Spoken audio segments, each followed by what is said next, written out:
اسلامی معلومات۔ اسلام کا مطلب عربی میں اطاعت اور فرما برداری ہے۔ انسان اللہ کی اطاعت تو فرما برداری اس وقت تک نہیں کر سکتا جب تک اسے کچھ باتوں کا یقین نہ ہو۔ سب سے پہلے انسان کو اللہ پر کامل یقین ہونا چاہیے۔ اسی طرح اللہ کی رضامندی کا معلوم ہونا کہ وہ کیا پسند کرتا ہے اور کیا پسند نہیں کرتا ہے۔ اطاعت کے لیے ایمان کا ہونا ضروری ہے، جس میں سب سے پہلا توحید اللہ پر ایمان لانا ہے۔ توحید یعنی اللہ پر ایمان۔ اللہ اس ذات یعنی خدا تعالی کا نام ہے جو واجب الوجود ہے اور تمام صفات کمالیہ اس میں موجود ہیں۔ کوئی اس کا شریک نہیں۔ وہ ساری دنیا کا مالک ہے۔ وہ کبھی نہیں مرتا ہے۔ وہ زندہ ہے، سننے والا اور دیکھنے والا ہے۔ نہ کوئی اس کی طرح ہے، نہ کوئی اس کے برابر ہے۔ وہ تمام طاقت کا مالک ہے۔ وہ کسی بھی کام کے لیے کسی کا محتاج نہیں ہے۔ اسی نے سب کو پیدا کیا۔ اسی نے زمین، آسمان، چاند، سورج، ستارے، جنات، انسان اور جانور، غرض یہ کہ تمام چیزوں کو پیدا کیا۔ وہی روزگار دینے والا، جلانے اور مارنے والا ہے۔ وہ نہ کھاتا ہے، نہ پیتا ہے اور نہ سوتا ہے۔ وہ کسی کا محتاج نہیں اور سبھی اس کے محتاج ہیں۔ وہی بیماروں کو اچھا اور تکلیفوں کو دور کرتا ہے۔ اس کی کوئی ظاہری صورت نہیں، اس لیے اس کی کوئی شکل و صورت نہیں ہے۔ اسے کسی چیز کی ضرورت نہیں ہے۔ وہ سب کی ضرورتوں کو پورا کرنے والا ہے۔ اس کے سوا کوئی عبادت کے لائق نہیں۔ اللہ ماں باپ، بیٹا بیٹی سب سے پاک ہے۔ اس کا کسی سے ناتا رشتہ نہیں ہے۔ اس نے اپنی مخلوق کے لیے پیغمبر بھیجے تاکہ وہ لوگوں کو سچا راستہ بتائیں۔ رسولوں کا بیان۔ حضرت آدم علیہ السلام سے حضرت محمد صلی اللہ علیہ وسلم تک تمام رسولوں پر ایمان رکھنا کہ سبھی اللہ کے بھیجے ہوئے پیغمبر تھے۔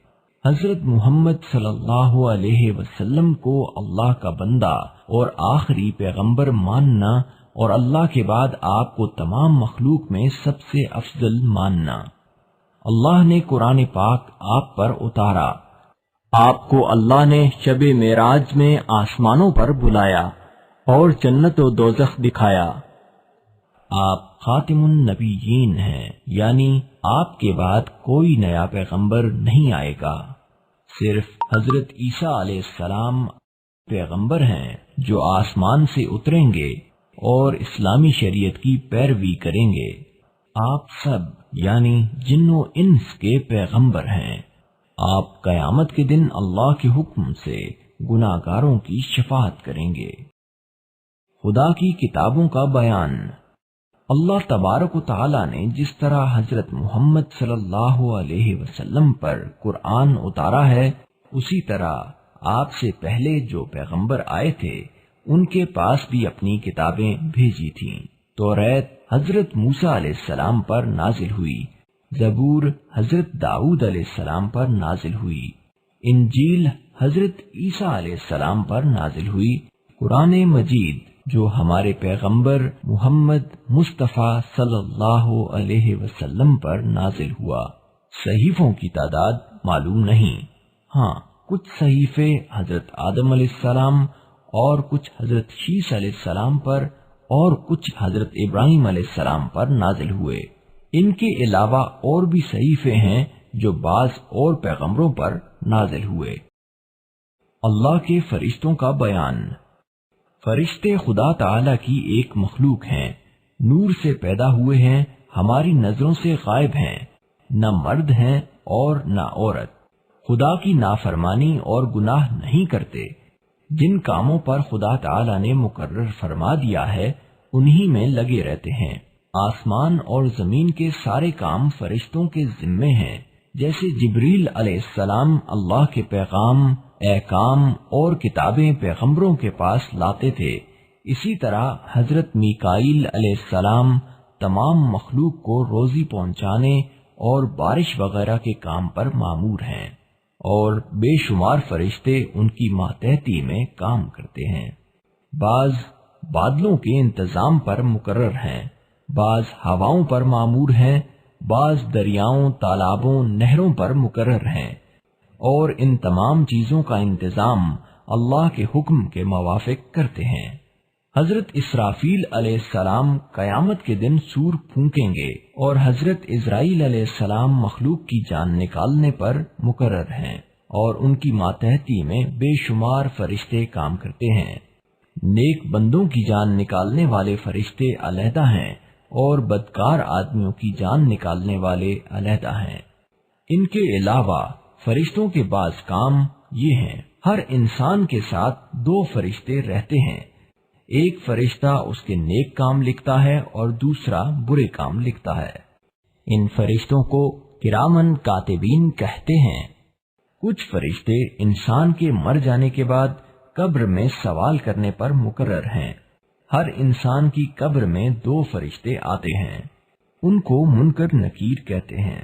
کچھ فرشتے آفتوں، بلاؤں، بچوں، بوڑھوں، کمزوروں جن کے بارے میں حکم ہوتا ہے ان کی حفاظت کرتے ہیں۔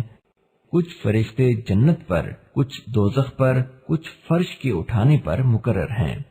دنیا میں جو فرشتے کام کرتے ہیں ان کی صبح و شام تبدیلی بھی ہوتی ہے۔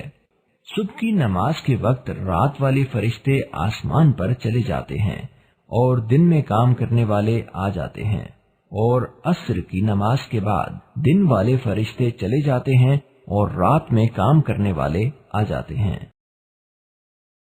تقدیر کا بیان۔